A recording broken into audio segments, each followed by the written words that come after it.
Hey guys, how you doing? Hope you're doing well. Gonna read through this full article. There's a link in the description. I will let you know that this happened 2 days ago, so I'm a little bit slow in regards to this one. I've just done a quick search to see if there's any further updates, and I haven't found any. The headline tells us pretty much the crux of what's happened here, and it is absolutely tragic. And then the article does go into quite some graphic detail, so I'll provide that trigger warning there. In Philadelphia, a man has stabbed 6 family members while they slept. So let's have a look. Philadelphia police have arrested a 29-year-old man who they say stabbed 6 of his family members while they slept early Friday morning.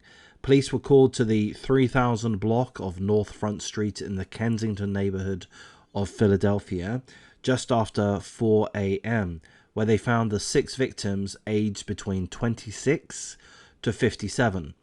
Neither the suspect's identity nor the victim's identity has been released.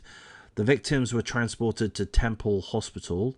Here's a quote. A 30-year-old woman was stabbed multiple times in the back. A 32-year-old woman was stabbed multiple times in the chest and arms. A 49-year-old woman was stabbed multiple times in the neck, head, and back, and they're all being treated in critical condition. The other victims were thankfully in stable condition. Multiple young children were present at the home. Thankfully, none were injured. Here's a quote from Philadelphia Police Chief Inspector. "It's a very violent scene." Yes, no doubt. So the chief inspector explained that the victims were stabbed in 3 bedrooms on the home's second floor. Blood was present on the walls, doors, and the floor. One of the bedroom doors was knocked from its hinges. Police say that the suspect, who lives at the home, went from bedroom to bedroom stabbing the victims, one of whom is special needs. Authorities found 2 7-inch blood-covered knives on the second floor, and one of the knives, which is metal, that's 100% metal, is broken. One of the knives is broken, which shows how violently these individuals were being stabbed.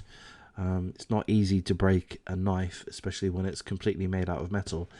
The victims provided police with a description of the suspect, and a person fitting the description was located 3 blocks away from the residence. Here's a quote. "This person was also covered with blood. His face, his clothing, and he actually had some cuts on the insides of his hands, which is common when you stab somebody." And that's a quote from the police chief. The suspect, has been apprehended, taken to hospital, and that's all we know. So family members have positively identified the suspect. A motive has yet to be determined. So the article isn't giving us the names of the suspect or the names of the victims.